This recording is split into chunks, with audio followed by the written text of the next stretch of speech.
Video posted by Billionaire News Channel. Interview nila ito kay Congressman Edgar Erese na isiniwalat ng kongresista kung sino ang likod, sino ang nasa likod or utak sa paglantad ng Brave 18 Marines. Ang mga dilawan, ang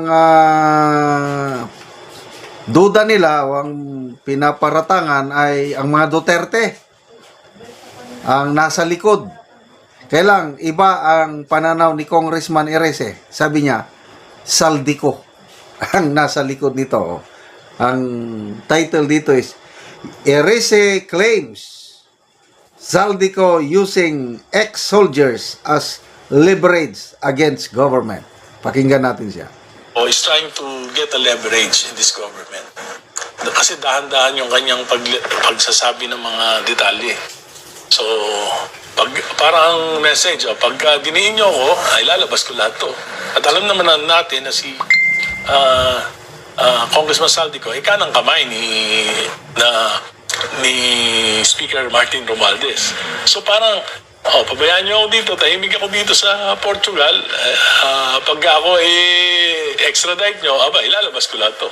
So parang this is a clear message to the government na don't touch me or else mukhang na-compromise na rin si Senator Ping Lacson, hindi na nag-iimbestiga yung Senator Ping Lacson. Sabi niya, tawag mo, malalaman mo doon kung totoo hindi sinasabi. Ang galing-galing mag-interrogate ni Senator Lacson Congressman Saldico is trying to get leverage in this government. Kasi dahan-dahan yung kanyang pagsasabi ng mga detalye. So, parang message, pagka diniin nyo ako, ay lalabas ko lahat to. At alam naman natin na si Congressman Saldico ay kanang kamay ni Speaker Martin Romualdez. So parang, pabayaan nyo ako dito, tahimik ako dito sa Portugal, pagka ako extradite nyo, ilalabas ko lahat to. So parang this is a clear message to the government na don't touch me or else mukhang na-compromise na rin si Senator Ping Lacson, hindi na nag-iimbestiga yung Senator Ping Lacson. Sabi niya, tawag mo, malalaman mo doon kung totoo hindi sinasabi. Ang galing-galing mag-interrogate ni Senator Lacson This is found in your Congressman Saldi. Galing Ngayon ko lang yan naisip ano sa tingin nyo, may posibilidad na si Saldico ang nag-orchestrate lahat nito? Okay, opinion ko lang ito Naniniwala ako dito kay Attorney Baligod na anti-corruption fighter siya, SAR. So, mahirap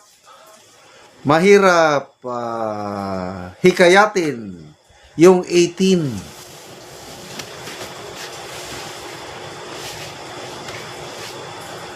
Kailan kung mismo si Saldico ang nasa likod nito, ay madali. Dati nilang boss Hanggang ngayon, tawag pa rin nila boss.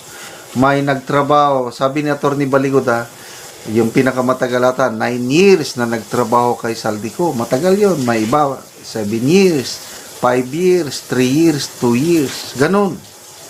Yung Brave 18 na yan. So, kung ako yung tatanungin, may posibilidad, although not sure, di natin alam. Ito, opinion lang ito ni Congressman Erese na ako, sumasang-ayon nga posible, ginagamit ni Saldico itong mga Brave 18 Marines para warningan ang gobyerno. Marami pa akong balang ilalabas sa'yo. Lalo na ngayon, nagsalita ang Brave 18 Marines. Kung biglang mag-video ulit si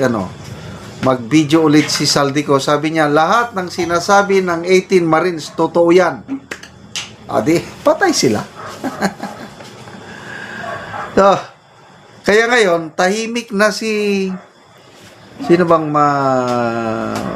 si Secretary John Vic Rimulya. Siya ang palaging nagsasalita noon tungkol kay Saldico na nasaan na siya, anong ginagawa. Palaging nagpre-press ko niyan. Ngayon, bigla silang tumahimik. As in, wala na.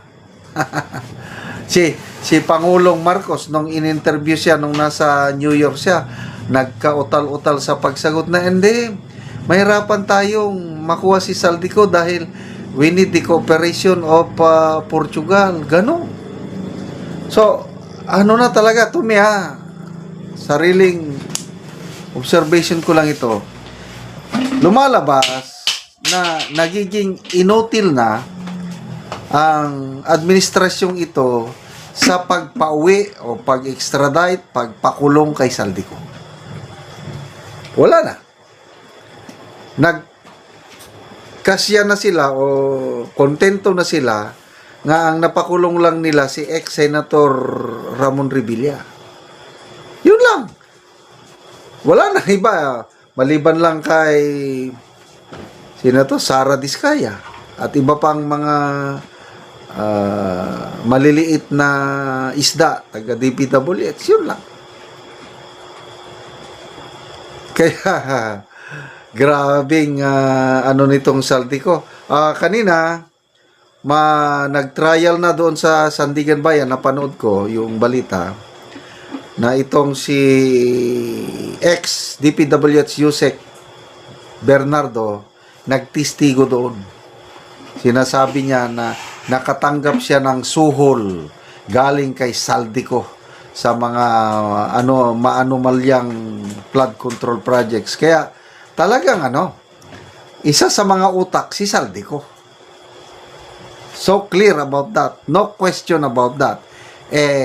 Si Saldico lang ba? Sino ang boss niya? Sabi ni Congressman Erese, ang boss ni Saldico, si Martin Romualdez. Sino naman ang boss ni Martin Romualdez? Di yung diniliberan ng malita. So, salamat Congressman Edgar Erese sa iyong, magbasa lang ako ng few comments. Maylinda Simbahon, pauwiin si Saldico, kaso makulong tong BBM at angkasin. Kaya, hindi nila pauwiin yan. Drama-drama lang yan.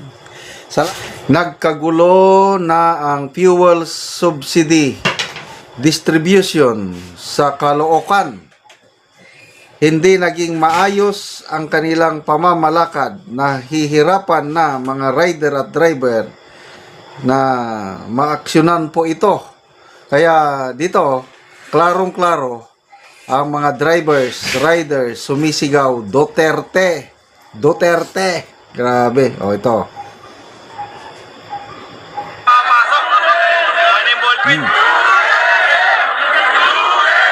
Yun.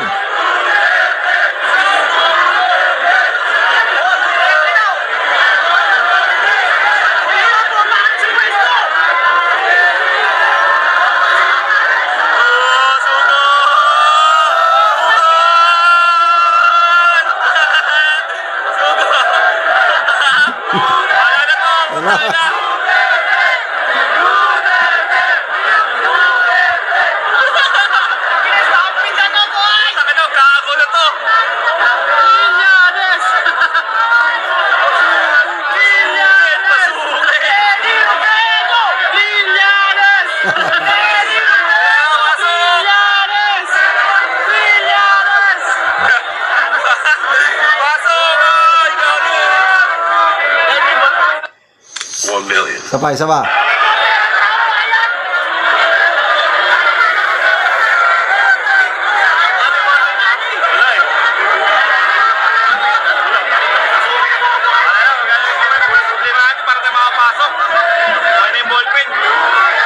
Yun, klaro.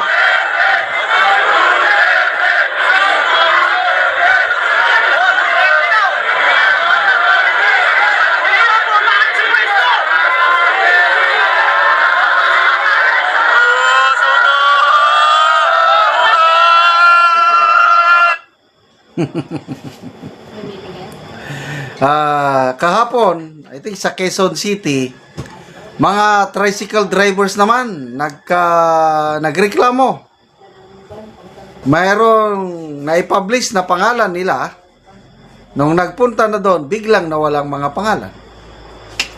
Grabe, no? Ginagawang ghost drivers ang ano. Malayong malayo nung panahon ni Tatay Digong. Di ba, pandemic yun? Napakaayos ang sistema nun eh. Ang iba pa nga, ang malala ko, yung ayuda, ipasok na lang sa bank account or sa GCash. Kung nagawa nung panahon ni Tatay Digong, bakit hindi nila magawa ngayon? So, it speaks of leadership. Kung ang namumuno, walang malasakit, bahala na kayo. Nako, yan na. Nagkakagulo niyan kasi nga, kung mayroong mga interest na laking pera kasi yan, yung 5,000 per driver. Makapagsingit lang sila ng kung libo-libo yung bibigyan. Kapag singit sila ng 100 nga driver na pangalan na sila na lang gumawa. Ay di, ilan na yun? 5,000 times 500,000 na ba yun? Oh, bakit Duterte ang isinisigaw ng mga drivers? Maalala nila siguro, panahon ni Tatay Digong, na maayos ang sistema panahon ni Tatay Digong.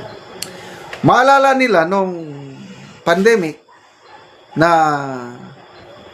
i-repatriate yung mga libo-libong OFWs na wala nang trabaho. All over the world yan, ha? Hindi lang Middle East. Kasi global crisis. Ang kalaban, hindi mo makikita. Bigla kang matamaan, patay ka. Panahon ni Tatay Digong, recorded in history, more than 600,000 OFWs were successfully repatriated. I think nagsimula May of 2020 kasi nagsimula ang lockdown March, April, May, yan na, simula na hanggang mga June or July of 2021. 600,000 plus successfully repatriated. Duterte administration. At ang mga nababasa kong comments, hinahambing nila ba panahon ni Digong COVID, panahon ni Marcos Jr. ngayon, Middle East crisis, halos kakaunti pa ang na-repatriate ng Marcos Jr. Bakit? Wala daw pera. Panahon ni Tatay Digong, nangutang. Kaya lumaki ang utang ng gobyerno natin panahon ni Tatay Digong dahil ginamit sa COVID, ginamit sa flood control, ginamit sa bill. Kaya maraming nagawa ang ating Tatay Digong na hindi makakalimutan ng mas nakakarami sa taong bayan. Ay, nakakaya. Basa tayo sa mga comments. Sigaw ng taong bayan, Duterte. Duterte ang sigaw. Patay, yari kayo niyan. Dapat BBM. Instead na BBM, wala. Diba? Magpasalamat sana sila kay BBM. BBM. Paano nagkakagulo? Paano ka?